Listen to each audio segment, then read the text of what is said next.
दोस्तों, तो कैसे हैं आप सभी। उम्मीद करते हैं बहुत अच्छे होंगे और आप सभी की पढ़ाई चरम सीमा पे चल रही होगी, क्योंकि 28 फरवरी को एग्ज़ाम है और यूपी पुलिस के लिए समय बहुत कम बचा है। जो एग्ज़ाम 28 फरवरी को होने वाला है, आप सभी अपनी तैयारी को डेली लगन से करते रहिए और हमारे वीडियो घर बैठे आप देखकर इनका आनंद ले सकते हैं। और सारे क्वेश्चंस या सारे जितने भी टॉपिक्स कराऊंगा सब एग्ज़ाम के बिल्कुल सटीक क्वेश्चंस होंगे। काफ़ी इंपॉर्टेंट वीडियो रहेगा। इस वीडियो को लास्ट तक देखें। लास्ट में मैंने टेस्ट रखा है, तो टेस्ट को देखकर ही जाएं, क्योंकि टेस्ट ही आपके एग्ज़ाम में फंसेगा। तो क्वेश्चन की गारंटी लेता हूँ, इसमें 3-4 क्वेश्चन आज आपके बिल्कुल 100% क्लियर हो जाएंगे, यदि आपने वीडियो पूरा लास्ट तक देखा और टेस्ट लगा लिया। तो ये समझिए आपका एग्ज़ाम 100% क्लियर हो जाएगा, क्योंकि हर चीज़ को बारीकी से पढ़ना चाहिए, जिससे हमारी चीज़ों को मजबूती मिल सके। तो देखते हैं आज का टॉपिक जो हमारा है, वो हमारा है वाक्य रचना एवं वाक्य के भेद। तो ये हमारा आज का टॉपिक रहेगा। शुरू करते हैं वाक्य से। तो वाक्य से शुरू करते हैं। क्या है वाक्य, तो उसको अच्छे समझते हैं। वाक्य का अर्थ। वाक्य का अर्थ क्या होता है, यानी शब्दों के सार्थक और व्यवस्थित समूह को वाक्य कहते हैं। वाक्य किसे कहते हैं, यानी शब्दों के सार्थक और व्यवस्थित समूह को वाक्य कहते हैं। वाक्य किसी भी भाषा की मूलभूत इकाई है। वाक्य क्या होता है, किसी भी भाषा की मूलभूत इकाई है। राम विद्यालय जाता है, तो ये क्या है, एक वाक्य है। और इसमें देखो, राम विद्यालय जाता है तो मतलब एक सेंस निकल रहा है, एक मतलब मीनिंग निकल रहा है, तो उसको हम क्या कहते हैं, ये हमारा वाक्य होता है। वाक्य की परिभाषा। अगर हम वाक्य की परिभाषा की बात करें, तो वाक्य की परिभाषा का मतलब है वाक्य निश्चय ही भाषा का पूर्व अवयव होता है। ये आपको पता होना चाहिए। वाक्य क्या होता है, वाक्य निश्चय ही भाषा का पूर्व अवयव होता है। बात करते हैं वाक्य की, और भी को डिफाइन किया गया है। दूसरा पॉइंट ये है, वाक्य की परिभाषा इस प्रकार दी जा सकती है। भावनाओं, क्या है, भावनाओं, विचारों का संप्रेषण करने वाली सार्थक ध्वनियों के क्रमबद्ध समूह को वाक्य कहते हैं। ये भी आपको याद रखना है कि मतलब इस प्रकार की वाक्य डिफिनेशन हो सकती है। अगला पॉइंट है, नेक्स्ट पॉइंट है, जो नेक्स्ट है, महर्षि जैमिनी ने ये कहा कि एकार्थक पदों के समूह को वाक्य कहते हैं। मतलब एकार्थक पदों के समूह को क्या कहते हैं, वाक्य कहते हैं। यदि वह विभाजन में साकांक्ष हो, यदि वह क्या हो, विभाजन में साकांक्ष हो, ये भी हमें पता होना चाहिए। जैसे महर्षि पतंजलि ने भी क्या है कि पूर्ण अर्थ प्रतीत कराने वाले, ठीक है, शब्द समूह को वाक्य कहते हैं। जो पूर्ण अर्थ प्रतीत कराते हैं, उन शब्द समूह को हम क्या कहते हैं, वाक्य कहते हैं। वात्सायन ने भी कुछ कहा है वाक्य के बारे में। वाक्य के बारे में वात्सायन का क्या मत है, उन्होंने कहा है साकांक्ष पदों, क्या कहा है, साकांक्ष पदों का समूह वाक्य होता है। और क्या नाम है, पंडित कामता प्रसाद ने भी कुछ कहा है। पंडित कामता प्रसाद के अनुसार अगर हम देखें, तो प्रत्येक पूर्ण विचारों को वाक्य तथा प्रत्येक भावना को शब्द कहते हैं। ये पंडित कामता प्रसाद के अनुसार वाक्य की परिभाषा है। वाक्य अंग जो वाक्य होता है, वाक्य अंग होते हैं। तो अंग कौन कौन से हैं, वाक्य के अंग। तो वाक्य के अंग को समझते हैं। वाक्य के 2 अंग होते हैं, जैसे है उद्देश्य और विधेय। आपने देखा होगा इंग्लिश में भी पार्ट, मतलब जो सेंटेंस के पार्ट होते हैं, उसमें भी 2 होते हैं। एक होता है पार्टिसिपल, ठीक है, सब्जेक्ट एंड पार्टिसिपल। उसमें आपने पढ़ा होगा सब्जेक्ट एंड पार्टिसिपल। उसी तरीके से सब्जेक्ट का मतलब उद्देश्य हो गया और पार्टिसिपल का मतलब विधेय हो जाएगा। तो अगर हम बात करें उद्देश्य की, तो उद्देश्य क्या होता है, उद्देश्य होता है, अगर उद्देश्य की बात करें, तो उद्देश्य हमारा क्या होता है, जिसके विषय में कुछ बताया जाए उसे उद्देश्य कहते हैं। जैसे जिसके विषय में कुछ बताया जाता है उसे उद्देश्य कहते हैं। जैसे इसमें एक सेंटेंस है, जैसे गीता गाना गाती है। इस वाक्य में गीता के विषय में बताया गया है, किसके, गीता गाना गाती है। तो इस वाक्य में किसके बारे में बताया, गीता के बारे में बताया गया। तो गीता क्या है, उद्देश्य है। अगर गीता क्या उद्देश्य है, तो गीता हमारे इसमें उद्देश्य हो जाए। जैसे मैंने कहा, आपसे एक सेंटेंस पूछा, मैंने कहा मनोज विद्यालय जाता है, तो इसमें उद्देश्य क्या है, मनोज हो जाएगा। यानी जो भी हो रहा है वो किसके बारे में, मनोज के बारे में हो रहा है। तो मनोज जो हो जाएगा वो क्या हो जाएगा, इसका उद्देश्य हो जाएगा। अगर मैं बात करूं विधेय की, तो विधेय क्या होता है? विधेय होता है वाक्य में उद्देश्य के विषय में जो कहा जाता है उसे विधेय कहते हैं। ठीक है, जिसके मतलब जो कहा जाता है, जैसे इसमें दिया गया था गीता गाना गाती है, तो गाती है ये क्या है हमारा? ये हमारा विधेय है। गाती है ये क्या है? विधेय है। जैसे मैंने जैसे अभी सेंटेंस बोला मनोज विद्यालय जाता है, तो मनोज को हटा दो और जो बाकी बचा वाला जो सेंटेंस हो जाएगा वो आपका विधेय हो जाएगा। तो उद्देश्य और विधेय बहुत आसान चीज़ है, आपको अच्छे से समझ में आनी चाहिए उद्देश्य और विधेय होता क्या है। अब बढ़ते हैं आगे और देखते हैं वाक्य के तत्व। क्या? वाक्य के तत्व। तो वाक्य के तत्व क्या होते हैं? वाक्य के तत्व क्या होते हैं? तो वाक्य के 6 तत्व होते हैं। वाक्य के बेटा कितने तत्व होते हैं? 6 तत्व होते हैं। तो उन 6 तत्वों का मतलब वाक्य जो होता है, वाक्य में कुछ ना कुछ मतलब तत्व होते हैं, उन तत्वों से वाक्य मिलकर बना होता है। जैसे सबसे पहले योग्यता होनी चाहिए। क्या होनी चाहिए? वाक्य में मतलब योग्यता होनी चाहिए। क्या योग्यता? देखो, योग्यता से अभिप्राय वाक्य में प्रत्येक शब्द का आपस में उचित समन्वय करते हुए सही अर्थ देने की से योग्यता है। मतलब कहने का मतलब वाक्य ऐसे होता है जैसे मतलब कोई सही अर्थ दे। अब जैसे मान लो इसमें हमने एग्जाम्पल बोला, हमने कहा चाय खाई है, खाई, चाय खाई, यानी चाय जो है खाई। यह वाक्य नहीं है क्योंकि इसमें कोई योग्यता नहीं है, क्योंकि चाय खाई नहीं जाती है, चाय बल्कि पी जाती है। तो आपको ये बात याद रखनी चाहिए, चाय खाई नहीं जाती, चाय पी जाती है। तो आपसे क्या पूछे कि बाकी की जो तत्व होते हैं वो कितने होते हैं? तो बाकी के तत्व 6 होते हैं। सबसे पहले योग्यता। योग्यता मतलब होता है एक सही सेंटेंस बनना चाहिए, तो ये चीज़ आपको याद रखनी है। दूसरा पॉइंट है आकांक्षा। दूसरा पॉइंट क्या है? आकांक्षा। वाक्य में क्या होनी चाहिए? आकांक्षा होनी चाहिए। तो वाक्य में आकांक्षा होनी चाहिए। आकांक्षा का अर्थ क्या है? आकांक्षा का अर्थ है इच्छा, मतलब इच्छा। वाक्य अपने आप में पूरा होना चाहिए। तो पहली बात तो यही होनी चाहिए कि वाक्य जो भी हो वो अपने आप में पूरा हो।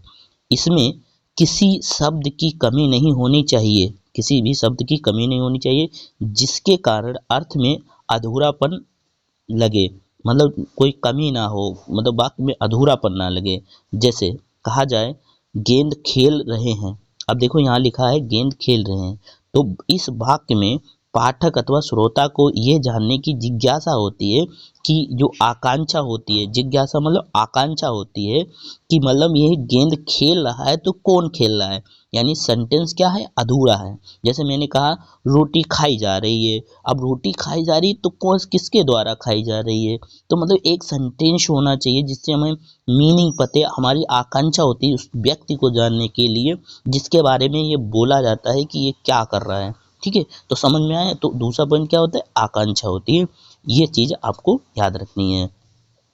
तीसरा जो पॉइंट आता है, तीसरा पॉइंट आता है आसक्ति। क्या आता है? आसक्ति। और या सन्निधि, सन्निधि आते हैं, तो इसको भी अच्छे समझना है। वाक्य में योग्यता और आकांक्षा के साथ शब्दों में परस्पर सान्निध्य भी होना चाहिए। वाक्य के भेद निरंतर प्रवाह में आसपास बोले या लिखे जाने चाहिए। यानी ये होता है कि वाक्य में जो निरंतर प्रवाह में शब्द बोले जाने चाहिए। जैसे वह दिल्ली जाएगा, तो मतलब ये क्या है? असत्य है। जैसे सात। और चौथा है पॉइंट, वाक्य में सार्थकता होनी चाहिए। क्या होनी चाहिए? सार्थकता होनी चाहिए। वाक्य कुछ ना कुछ अर्थ अवश्य होता है, यानी वाक्य का कुछ ना कुछ क्या होता है? अर्थ अवश्य होता है। अतः इसमें सार्थक शब्दों का प्रयोग होता है। सार्थक शब्दों का प्रयोग होता है। जैसे पान बान, जैसे पान बान। अब देखो ये पान बान है, तो यानी पान का तो अर्थ पता है मगर बान का कोई अर्थ नहीं पता, इसमें सार्थकता नहीं है। तो ये आप हम ऐसे समझ सकते हैं। और दूसरा अर्थ है, जैसे और चीज़ें अभी हैं काफ़ी ज़्यादा, इसको समझना है। और ये दिया गया है कि जैसे मतलब खाओ, पान वान खाओ, तो पान वाओ, जो पान वान खाओ वहाँ में यहाँ पान के साथ वान निरर्थक शब्द है। पान के साथ वान जो लगा है वो निरर्थक शब्द है जो पाठक अथवा श्रोता के अर्थ ग्रहण में बाधा पहुँचाता है। अतः पान खाओ ऐसे बोलना चाहिए, तो क्या होता है? एक अर्थ निकलता है। दूसरा पॉइंट है इसका पद, मतलब पांचवा जो पॉइंट है वो पांचवा पॉइंट क्या है? पदक्रम। पदक्रम से अभिप्राय है कि वाक्य में प्रयुक्त पदों का उचित क्रम होता है। पदक्रम से अभिप्राय है वाक्य में प्रयुक्त पदों का उचित क्रम होता है। हिंदी वाक्य रचना में प्रायः जो पदक्रम प्रयुक्त होता है वह है कर्ता कर्म क्रिया। यानी एक सेंटेंस होता है जो कर्ता क्रिया कर्म यानी कर्ता क्रिया कर्म के अकॉर्डिंग लिखा जाता है। जैसे राकेश पुस्तक पढ़ता है, ये हमारा एक पदक्रम है, ठीक है, तो इसको भी याद रखना चाहिए। और अगर कोई ऐसे लिखता है जैसे पहले कर्म फिर कर्ता फिर क्रिया, तो वो सेंटेंस गलत हो जाएगा। हमें लिखना चाहिए कर्ता क्रिया कर्म, जो एक हिंदी का नियम है। आगे बढ़ते हैं और देखते हैं नेक्स्ट पॉइंट। यदि किसी वाक्य में इस क्रम का ध्यान नहीं रखा जाता है, अर्थ ग्रहण करने में स्वाभाविक तौर पर बाधा उत्पन्न हो जाती है। ये हमें पता होना चाहिए। छठा पॉइंट है हमारा अन्वय। अन्वय क्या होता है? इसका अभिप्राय ये है कि वाक्य में लिंग वचन काल कारक पुरुष आदि की क्रिया के साथ ठीक ठीक मेल होना चाहिए। क्रिया के साथ कैसा होना चाहिए? ठीक ठीक मेल होना चाहिए। जैसे बच्चे स्कूल जाता है। अब देखो ये सेंटेंस पढ़ो, बच्चे स्कूल जाता है, यानी कुछ अटपटा नहीं लग रहा है, ये मतलब पढ़ने में थोड़ा अटपटा लग रहा है। इस वाक्य में कर्ता वचन क्रिया के मेल न होने के कारण अर्थ ग्रहण करने में बाधा उत्पन्न हो रही है। तो ऐसे आपको समझना है सेंटेंस को बिल्कुल क्लियर से। अब आते हैं, ये पूछा जाता है कि वाक्य के भेद कितने होते हैं। तो सबसे पहले आपको पढ़ना है वाक्य के भेद कितने होते हैं। तो वाक्य का वर्गीकरण विधिक दृष्टियों से किया जाता है। फिर भी हम इनका वर्गीकरण 5 आधारों पर कर सकते हैं। वाक्य के भेद हैं वो कितने होते हैं? 5 आधार पर। एक तो होता है आपके अर्थ के आधार पे, दूसरा रचना के आधार पे, तीसरा शैली के आधार पे, चौथा क्रिया के आधार पे, और पांचवा जो हमारा है वो आकृति के आधार पे। कौन सा हो जाएगा? आकृति के आधार पे। तो याद करते हैं, अर्थ के आधार पर, रचना के आधार पर, शैली के आधार पर, क्रिया के आधार पर और आकृति के आधार पर। ये वाक्य के क्या होते हैं? 5 भेद होते हैं। अब हम सबसे पहला पढ़ेंगे, कौन सा? अर्थ के आधार पे। तो अर्थ के आधार पे वाक्य कितने प्रकार के होते हैं ये पढ़ेंगे।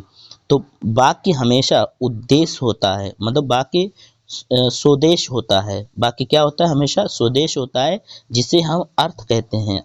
अर्थ के आधार पर वाक्य 8 भेद होते हैं। अर्थ के आधार पे वाक्य के कितने भेद होते हैं? 8 भेद होते हैं। याद रखते रहना, अर्थ के आधार पे वाक्यों के भेद कितने हैं? 8 हैं। ये लास्ट में सभी क्वेश्चन बनेंगे, तो इनको अच्छे से समझते चलना है कि हमें सारे पॉइंट याद रखने हैं जो भी हमें पढ़ने हैं। तो बाकी के भेद कितने बनेंगे? 8 बनेंगे। पढ़ते हैं कौन कौन से 8 भेद हमारे। पहला हमारा भेद है विधानवाचक। क्या है? विधानवाचक यानी विधि वाक्य।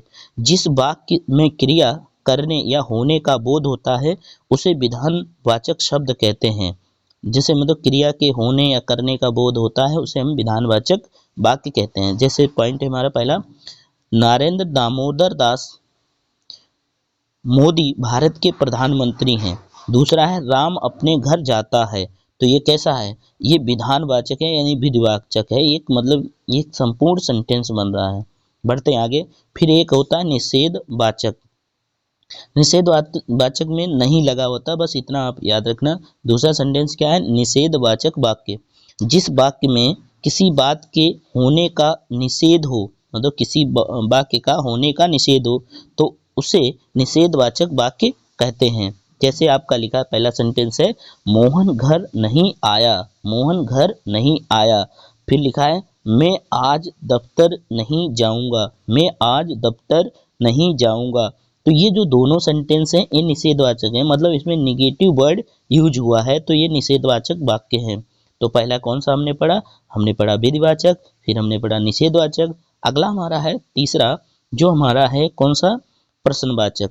कौन सा है? प्रश्नवाचक। जिस वाक्य में किसी प्रकार के प्रश्न किए जाने का बोध होता है उसे प्रश्नवाचक वाक्य कहते हैं। कौन सा कहते हैं? प्रश्नवाचक वाक्य कहते हैं। प्रश्नवाचक वाक्य के अंत में हमेशा प्रश्नवाचक चिन्ह का प्रयोग होता है। प्रश्नवाचक वाक्य में हमेशा किसका प्रयोग होता है, मतलब प्रश्नवाचक चिन्ह का प्रयोग होता है, ये आपको याद रखना है। जैसे मैं आपको बताऊं, जैसे लिखा है क्या आप मेरी सहायता करेंगे, क्या आप मेरी सहायता करेंगे। दूसरा है तुम अपने घर कब जाओगे। ये देखो इसमें सब में क्वेश्चन किया गया, मतलब क्या आप मेरी सहायता करेंगे तो क्वेश्चन किया गया। दूसरा है तुम अपने घर कब जाओगे, ये भी क्वेश्चन किया गया है। तो इस प्रकार के प्रश्नवाचक वाक्य होते हैं। चौथा है इच्छार्थक वाक्य, मतलब ऐसे वाक्य जिसमें इच्छा दी जाए। जैसे जिस वाक्य में किसी इच्छा, आशीर्वाद, कामना आदि का बोध होता है उसे इच्छार्थक वाक्य कहते हैं। जैसे दीर्घ आयु हो, है ना, ईश्वर तुम्हें सफलता दे, ईश्वर तुम्हें सफलता दे। तो ये कैसे वाक्य होते हैं, दीर्घवाचक वाक्य होते हैं।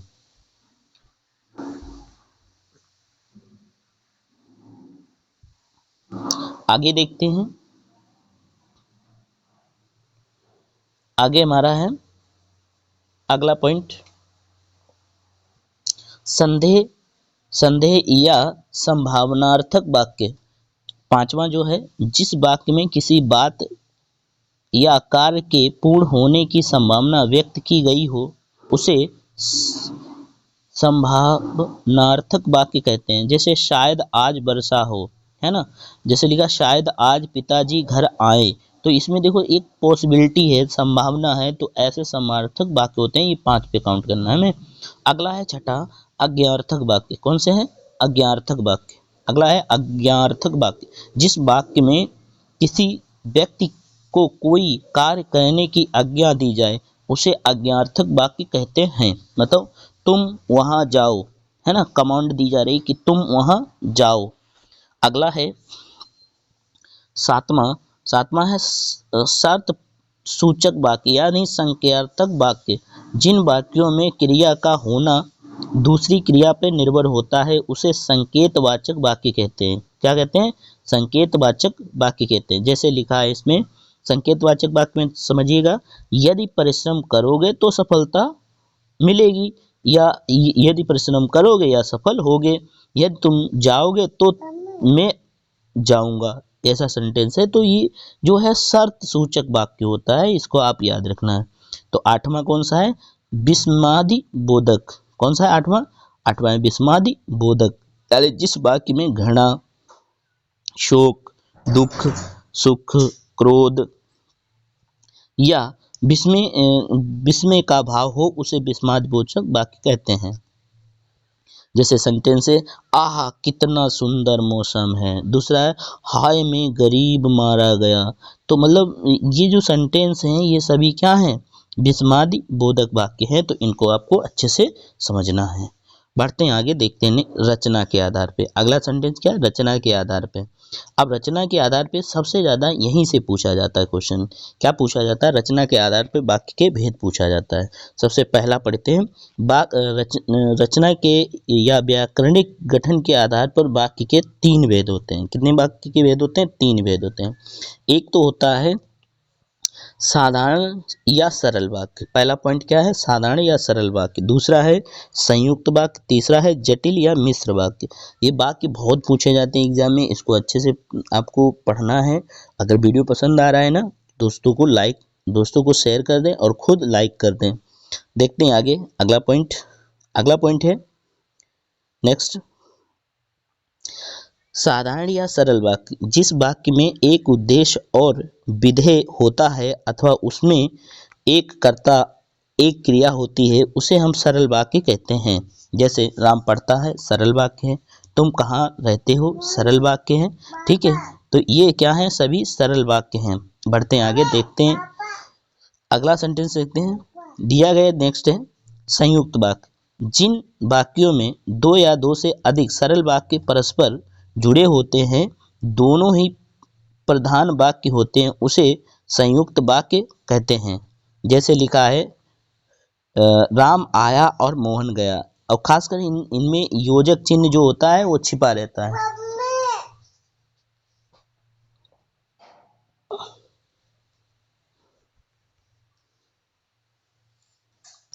इनमें योजक चिन्ह क्या होता है, छिपा रहता है। जैसे राम आया और मोहन गया, यानी और जो है योजक चिन्ह है।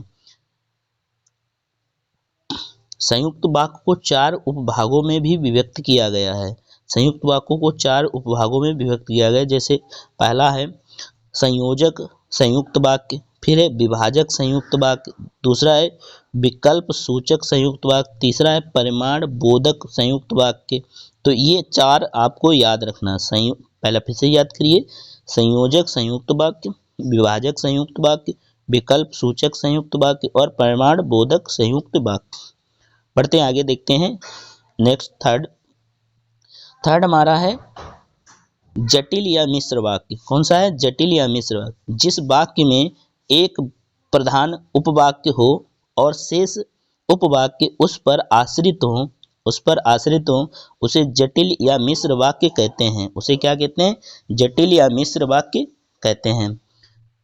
पॉइंट है, मिश्र वाक्य में एक प्रधान उपवाक्य होता है और शेष या एक से अधिक संज्ञा उपवाक्य या विशेषण उपवाक्य या क्रिया विशेषण उपवाक्य आदि होते हैं। यथा देखते हैं उदाहरण, जैसे लिखा है, उसने कहा कि मैंने एक व्यक्ति देखा जो बहुत अमीर था। तो सबसे पहले एक चीज और आपको बताना है, इसमें पहचान आप ऐसे कर सकते हैं, जैसे जो लगा हो जाए मिल जाए आपको, जो है की है, ये सेंटेंस से जुड़ा कोई सेंटेंस आपको मिलता है तो ये समझिए वो संयुक्त वाक्य, वो क्या नाम उसका, मिश्र वाक्य ही होगा, क्योंकि ये सेंटेंस पहचान करने की एक ट्रिक होती है। आप देखना जिसमें जो लगा मिल जाए वो समझना संयुक्त वाक्य ही होगा। ठीक है, इसके कुछ उपभेद भी होते हैं, बाकी के कुछ प्रकार होते हैं, जैसे दिया गया है संज्ञा उपवाक्य होता है, विशेषण उपवाक्य होता है और क्रिया विशेषण उपवाक्य भी होते हैं। अब बढ़ते हैं आगे, देखते हैं नेक्स्ट पॉइंट। तो समझते हैं संज्ञा उपवाक्य क्या होते हैं। तो संज्ञा उपवाक्य में जो उपवाक्य मिश्र वाक्य में संज्ञा का कार्य करते हैं उनको संज्ञा उपवाक्य कहते हैं। उनको क्या कहते हैं? संज्ञा उपवाक्य कहते हैं। जैसे लिखा है, मुझे पूरा विश्वास था कि आप हमारे घर आएंगे। तो ये हमारा क्या है? संज्ञा उपवाक्य है। अगला पॉइंट है हमारा, बोला गया विशेषण उपवाक्य। जब जटिल वाक्य में प्रयुक्त आश्रित उपवाक्य प्रधान उपवाक्य की किसी संज्ञा या सर्वनाम के विशेषण का कार्य करे तब वहाँ विशेषण उपवाक्य कहलाता है। अगला पॉइंट है, जैसे लिखा है, उसने कहा कि मैंने एक व्यक्ति देखा जो बहुत अमीर था। उसने कहा कि मैंने एक व्यक्ति देखा जो बहुत अमीर था। तो देखो इसमें जो वर्ड आया तो ये ऐसे आप पहचान कर सकते हैं। अगला है पॉइंट क्रिया विशेषण उपवाक्य। यह उपवाक्य जटिल वाक्य की मुख्य क्रिया की विशेषता बताता है और प्रधान उपवाक्य तथा आश्रित उपवाक्य के बीच में जब जहाँ ज्यों ये सेंटेंस आ जाते हैं। जैसे मैंने बोला, जब आप भाषण दे रहे थे तब मैं सभा में आया था।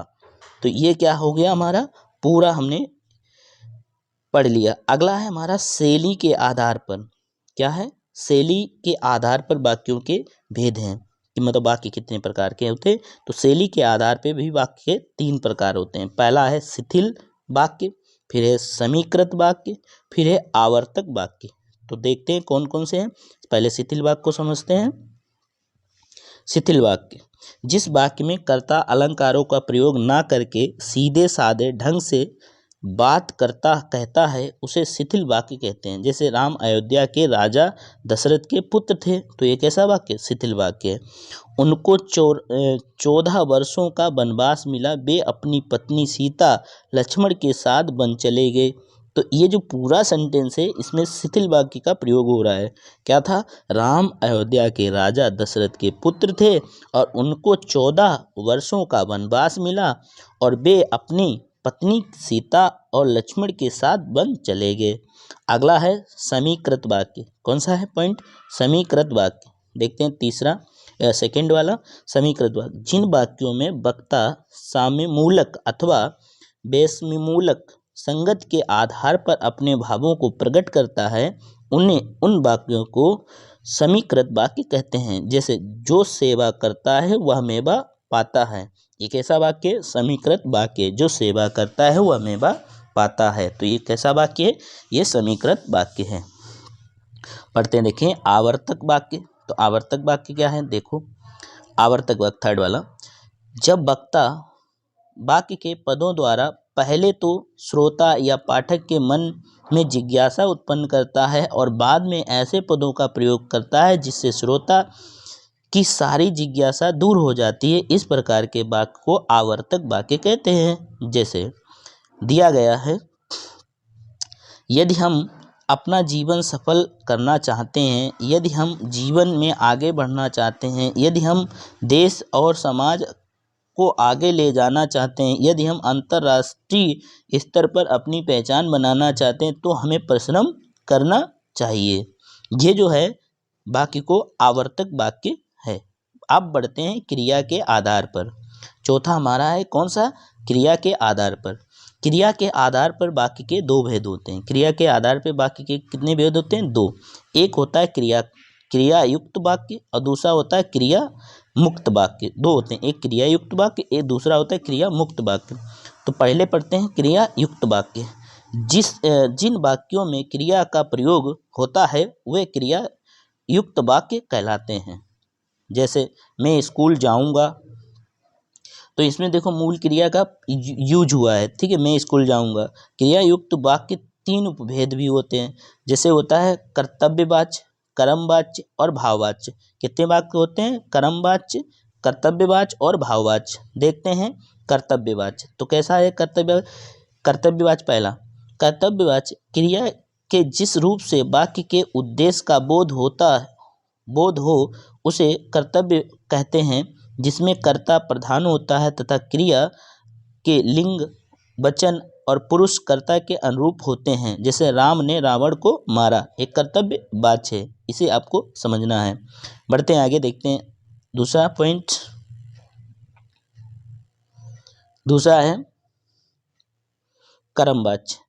कर्मवाच्य क्रिया के जिस वाक्य का उद्देश्य कर्म प्रधान हो उसे कर्मवाच्य कहते हैं। इस प्रकार क्रिया युक्त वाक्यों में कर्म की प्रधानता होती। मेरे द्वारा चला जाता है, मेरे द्वारा चला जाता है, मेरे द्वारा चला जाता है। तो ये क्या है? कर्मवाच्य है। अब देखते हैं भाववाच्य। भाववाच्य क्या है? देखो भाववाच्य होता है क्रिया के जिस रूप से वाक्य का उद्देश्य केवल भाव ही जाना जाए उसे भाववाच्य कहते हैं। ऐसे वाक्यों में क्रिया के साथ साथ प्रायः जाता शब्द का प्रयोग होता है। मुझसे पढ़ा नहीं जाता, देखो क्या लिखा है? मुझसे पढ़ा नहीं जाता। तो इसे आप समझ सकते हैं। दूसरा पॉइंट है बी वाला, क्रिया मुक्त वाक्य। कौन सा समझेंगे? क्रिया मुक्त वाक्य। क्या होता है क्रिया मुक्त वाक्य? जरा इसे देखेंगे। यानी जिस वाक्य में प्रत्यक्ष रूप से एक भी क्रिया का प्रयोग ना हो वह क्रिया मुक्त वाक्य है। जैसे सोहन तुम्हारे पिता कहाँ गए, इसमें कोई क्रिया नहीं है। सोहन दिल्ली, सोहन ने क्या बोला? दिल्ली। मोहन वे कब आएंगे? सोहन कल। ठीक है, जैसे ऐसे वाक्यों को हम क्या कहते हैं? क्रिया कहते हैं। अब बात करते हैं हम आकृति के आधार पर वाक्यों के भेद। किसके? आकृति के आधार पर क्रिया जो वाक्यों के भेद होते हैं आकृति के आधार पे। तो आकृति के आधार पे पढ़ लेते हैं। वाक्यों की आकृति अथवा वाक्य विन्यास को आधार बनाकर वाक्यों के दो भेद होते हैं। जैसे आयोगात्मक और एक होता है योगात्मक। पुनः आयोगात्मक वाक्य के तीन भेद होते हैं। जैसे होता है श्लिष्ट योगात्मक और अश्लिष्ट योगात्मक और प्रश्लिष्ट योगात्मक। तो इन्हें हम पढ़ते हैं। अब देखो ये जो होता है ना, वाक्य के कुछ इम्पोर्टेंट फैक्ट होते हैं, उनको भी हमने अच्छे से पढ़ा दिया है। और कुछ फैक्ट हैं जिन्हें हमें याद रखना है, वो पॉइंट पढ़ लेते हैं। काफ़ी इम्पोर्टेंट ये पॉइंट है, तो इन्हें पढ़ लेते हैं। क्या है? पहला पॉइंट है सार्थक शब्दों को व्यवस्थित समूह जिससे अपेक्षित अर्थ प्रकट होता है उसे क्या कहते हैं? वाक्य कहते हैं। फिर से सुनिए, सार्थक शब्दों का व्यवस्थित समूह जिससे अपेक्षित अर्थ प्रकट होता है उसे क्या कहते हैं? वाक्य कहते हैं। जिसको भाषा की प्रधान एवं सार्थक इकाई माना जाता है उसे भी क्या कहते हैं? वाक्य कहते हैं। अगला है पॉइंट वह वाक्य जिसमें एक से अधिक पद परस्पर मिलकर अर्थ देते हैं किंतु पूर्ण अर्थ नहीं देते हैं, वह क्या कहता है? पदबंध कहलाता है। ये आपको याद रखना है। नेक्स्ट पॉइंट है, पदों का वह समूह जिसमें क्रिया रहती है किंतु वाक्य की तरह पूर्ण भाव प्रकट नहीं होता है, उसे वाक्य कहते हैं। उसे क्या कहते हैं? उपवाक्य कहते हैं। फिर एक तीसरा पॉइंट है, आश्रित उपवाक्य कितने भेद होते हैं? तो आश्रित उपवाक्य 3 भेद होते हैं। आश्रित उपवाक्य कितने भेद होते हैं? 3 भेद होते हैं। पहला है संज्ञा उपवाक्य, फिर विशेषण उपवाक्य और फिर एक क्रिया विशेषण उपवाक्य होता है। ये पॉइंट आपको याद रखना है। तीसरा पॉइंट देखते हैं, थर्ड पॉइंट, जो आश्रित उपवाक्य संज्ञा की तरह व्यवहार करते हैं उन्हें क्या कहते हैं?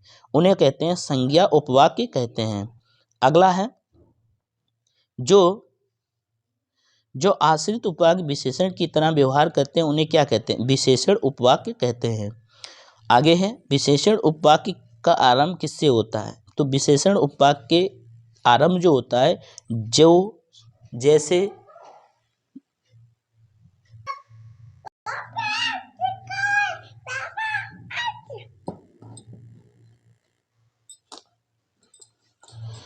वाक्य के कौन कौन से अंग हैं? तो उद्देश्य और विधेय। वाक्य के कौन कौन से अंग हैं? उद्देश्य और विधेय। क्रिया विशेषण उपवाक्य का प्रारंभ कहाँ से होता है? जहाँ, वहाँ, जैसे, वैसे और इधर उधर, ये सब क्रिया विशेषण के होते हैं। जब तब, ये सब क्रिया विशेषण उपवाक्य के प्रारंभ होते हैं। तो फ्रेंड्स, आप करते हैं हम लोग टेस्ट, और टेस्ट को पूरा करना है, पूरा करके ही जाना है। तो विभिन्न परीक्षाओं में पूछे गए ये प्रश्न हैं और इनको अच्छे से समझना है और करना है। पहला क्वेश्चन है, आज गणित के अध्यापक ने कक्षा नहीं ली, वाक्य में अर्थ के आधार पर उपवाक्य है। तो आज गणित क्या है? आज गणित के अध्यापक ने कक्षा नहीं ली, तो इसमें नहीं ली, देखो निगेटिव वर्ड है, तो आपने पकड़ लिया। निगेटिव वर्ड मतलब क्या होता है? देखो, ये निषेधावाचक वाक्य होता है, तो इसका बी वाला करेक्ट हो जाएगा। ऐसे आपको पकड़ना है क्वेश्चन को। नेक्स्ट क्वेश्चन है 2 वाला, उसने कहा कि मैं निर्दोष हूँ। उसने कहा कि मैं निर्दोष हूँ किस प्रकार का वाक्य है? उसने कहा मैं निर्दोष हूँ किस प्रकार का मतलब वाक्य है? तो उसने कहा कि मैं निर्दोष हूँ। अगर मैं कह दूँ कि मैं निर्दोष हूँ, अगर मैंने बोला था अभी थोड़ी देर पहले जो मैं थ्योरी पढ़ा रहा था, तो मैंने बोला था कि आ जाए, जो आ जाए, तो मिश्र वाक्य होते हैं। तो ऑप्शन नंबर इसका बी वाला बिल्कुल सही है। कौन सा वाक्य हो जाएगा? मिश्र वाक्य हो जाएगा। तीसरा, उसने कहा कि मैं घर जाऊंगा। उसने कहा कि मैं घर जाऊंगा, तो ये भी क्या है? मिश्र वाक्य है। जहाँ पे की आ जाए तो तुरंत समझ जाना ये मिश्र वाक्य है। आगे देखिए 4 वाला पॉइंट समझिए, वाक्य के घटक होते हैं। तो वाक्य के घटक होते हैं, तो वाक्य के कौन कौन से घटक होते हैं? अगर हम वाक्य के घटक बोलें, अभी हमने थोड़ी देर पढ़ाया, उद्देश्य और विधेय। वाक्य के 2 घटक होते हैं, उद्देश्य और विधेय। अगला पॉइंट देखें 5 वाला, तो 5 क्या है? 5 है हमारा, यह फाइल प्रबंधक तक पहुंचाओ। अर्थ के आधार पे वाक्य का भेद, या फाइल प्रबंधक तक पहुंचाओ, तो इसका जो सही होगा, मतलब देखो एक आज्ञा दे रहा है कि या फाइल प्रबंधक तक पहुंचाओ, तो ये आज्ञावाचक वाक्य हो जाएगा।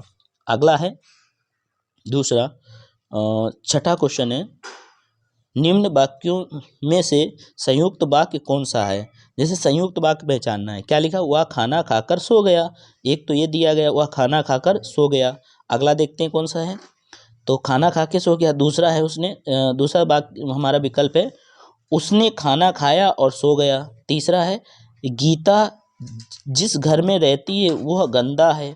तीसरा है, रूपा चाहती है कि वह नौकरी करे। अब देखो मैंने बताया कि हमें इसमें कौन सा बताना है, यानी इसका जो सही आंसर होगा 6 वाले का, ये बी वाला सही है।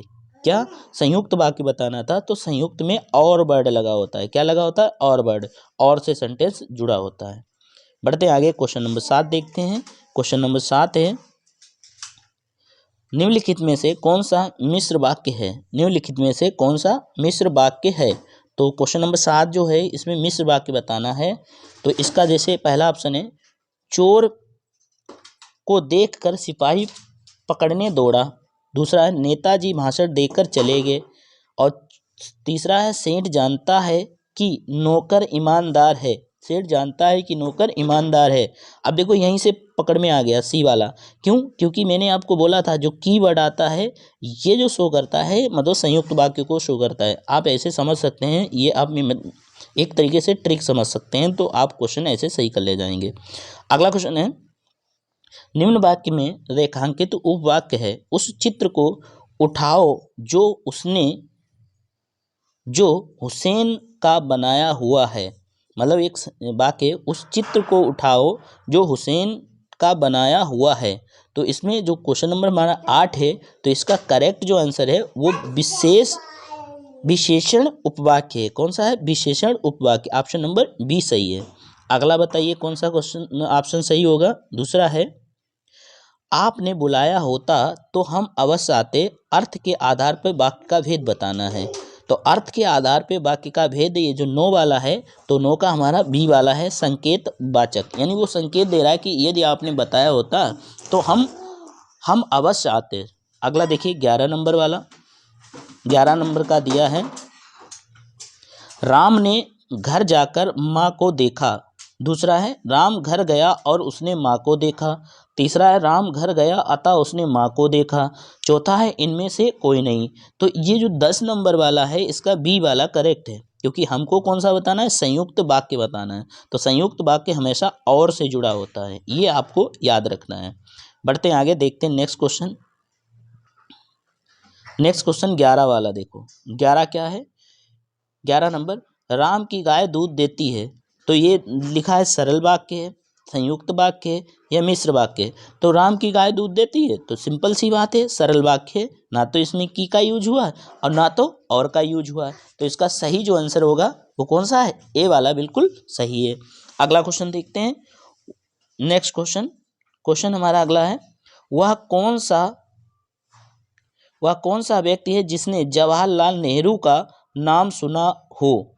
ठीक है, वह कौन सा, क्या लिखा? वह मतलब हाँ, वह कौन सा व्यक्ति है जिसने जवाहरलाल नेहरू का नाम सुना हो? ये सरल वाक्य है, संयुक्त वाक्य है या मिश्र वाक्य है? देखो ऐसे क्वेश्चन को, जैसे हमने कहा वह कौन सा व्यक्ति है, तो ये मिश्र वाक्य में आ जाएगा। कौन सा आ जाएगा? मिश्र वाक्य। ऑप्शन नंबर सी इसका बिल्कुल करेक्ट है। क्वेश्चन नंबर देखिए नेक्स्ट, 13 नंबर क्या है? संयुक्त वाक्य का चयन कीजिए। कौन सा? संयुक्त वाक्य का चयन कीजिए। जो परिश्रम करता है वही आगे बढ़ता है। दूसरा पॉइंट है, मैं पढ़ता हूँ और वह गाता है। तीसरा है, परिश्रम, देखो ये इसी में मिल गया। आपको संयुक्त वाक्य बताना था, तो संयुक्त वाक्य की पहचान और होती है। तो ऑप्शन नंबर बी टिक कीजिए और आगे बढ़ जाइए। बढ़ते आगे, देखते नेक्स्ट क्वेश्चन। बोला गया मिश्र वाक्य बताना है। कौन सा बताना है? मिश्र वाक्य बताना है। तो मिश्र वाक्य को मैंने बोला था ना, की से जुड़ा होता है। किससे? की से। तो ये डी वाला मिश्र वाक्य हो जाएगा। डी वाला क्या हो जाएगा? मिश्र वाक्य हो जाएगा। वह कौन सा व्यक्ति है जिसने महात्मा गांधी का नाम नहीं सुना या सुना? ठीक है, अगला क्वेश्चन देखिए 15 नंबर। 15 में दिया गया है, निम्नलिखित में से कौन मिश्र वाक्य है? तो निम्नलिखित में से कौन सा मिश्र वाक्य है? 15 नंबर का हमारा जो करेक्ट आंसर है वो सी वाला है। मैंने सुना है कि आपके देश में अच्छा राज प्रबंध है। तो ऑप्शन नंबर सी बिल्कुल करेक्ट है। बढ़ते हैं आगे, देखते हैं नेक्स्ट क्वेश्चन। क्वेश्चन नंबर 16 है, उसने अपने को निर्दोष घोषित किया। इस सरल वाक्य के मिश्र वाक्य का रूप निम्नलिखित में से कौन सा है? तो क्वेश्चन नंबर 16 का जो करेक्ट आंसर है वो ए वाला है। क्या है? उसने कहा कि मैं निर्दोष हूँ। क्वेश्चन नंबर 17 देखते हैं। तो 17 क्या हमारा क्वेश्चन है? क्वेश्चन है, निम्न में से सरल वाक्य का चयन कीजिए। तो 17 में जो सही ऑप्शन है वो होगा, सरल वाक्य का हमें चयन करना है। लिखा है, राहुल धीरे धीरे लिखता है। ये सरल वाक्य, राहुल धीरे धीरे लिखता है, क्या है? सरल वाक्य है। क्वेश्चन नंबर 18 है। 18, वहाँ जाओ। 18 में क्या है? वहाँ जाओ। ये कैसा वाक्य है?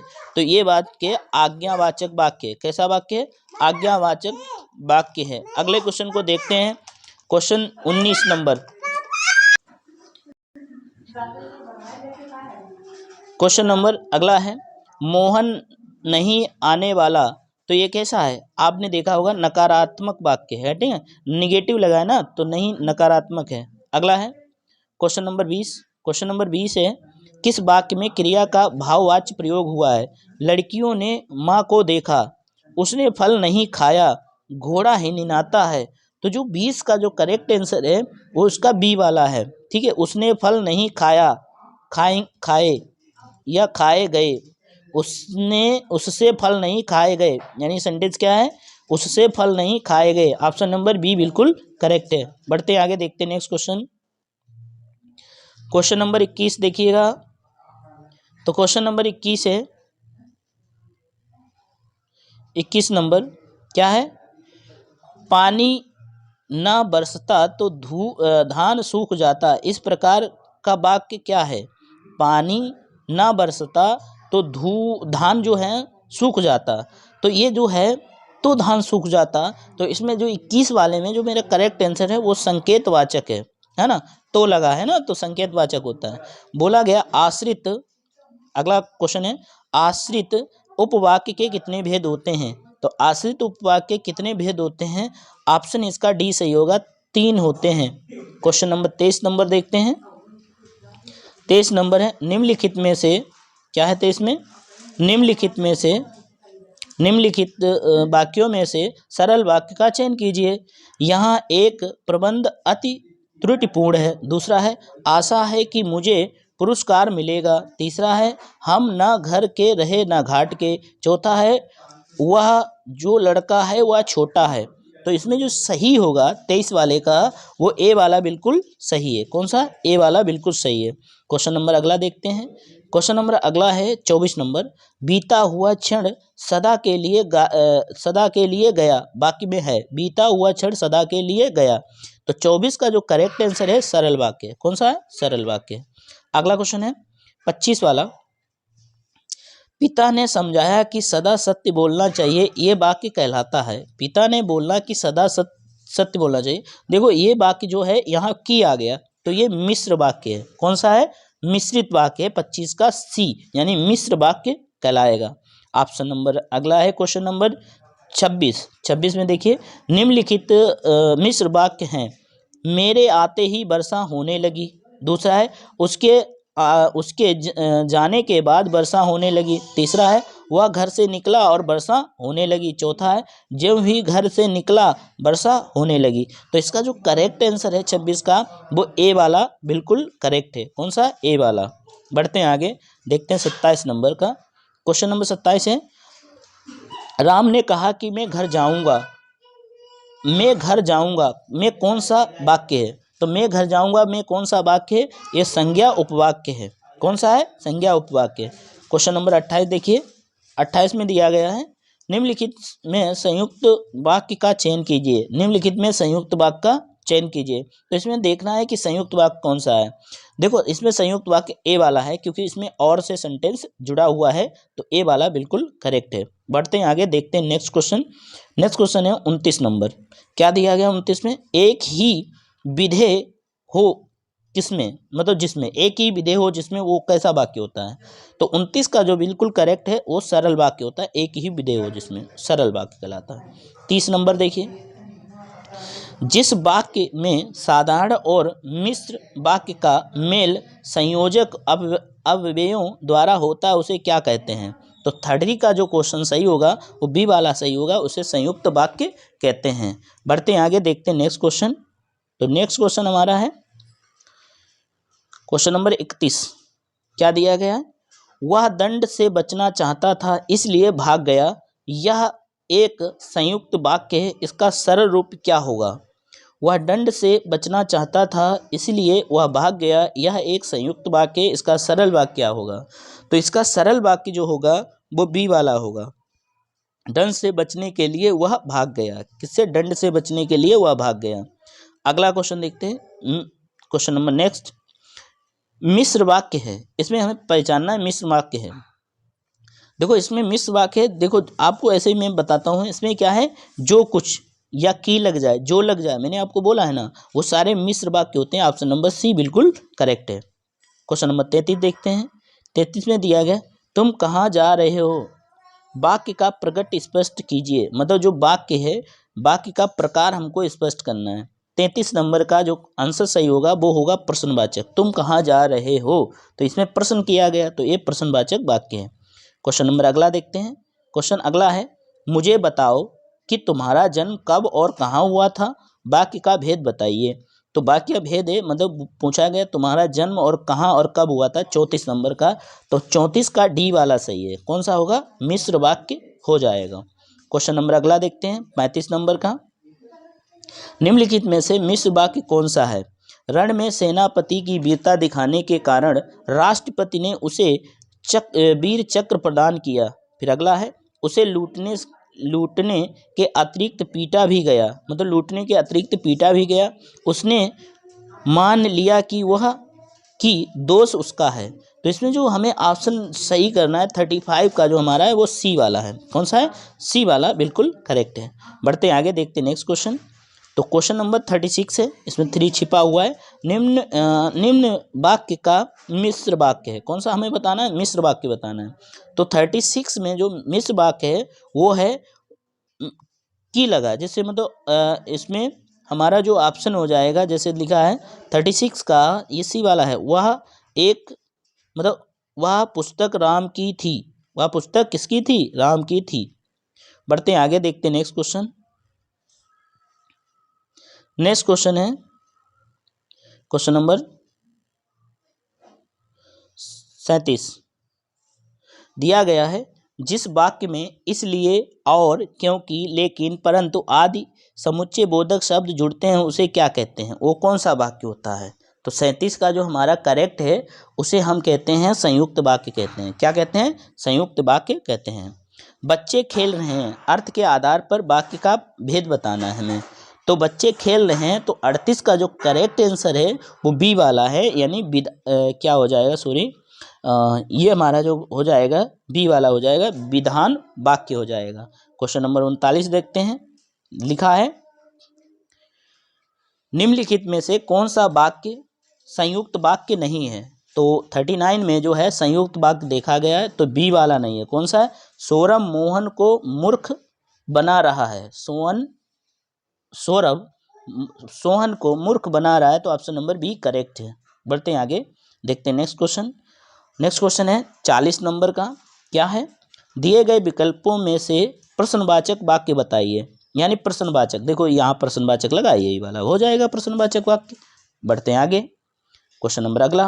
क्वेश्चन नंबर अगला ये है, शायद पिताजी आ जाएं, इस वाक्य में है शायद है, तो ये पता है संदेहवाचक है। कौन सा है, संदेहवाचक, बी वाला हो जाएगा। अगला है, आप जल्दी स्वस्थ हो जाएं, तो आप जल्दी स्वस्थ हो जाएं ये कैसी है, ये मेरी इच्छा है, तो ये कैसा वाक्य हो जाएगा, इच्छार्थक वाक्य हो जाएगा। फ्रेंड्स, जितना आज का टॉपिक हमने पूरा कंप्लीट करा दिया है, इसको अच्छे से रिवीजन करिए और अच्छा लगा हो तो दोस्तों के पास शेयर करिए और लाइक कीजिए और ऐसे ही सपोर्ट कीजिए। धन्यवाद।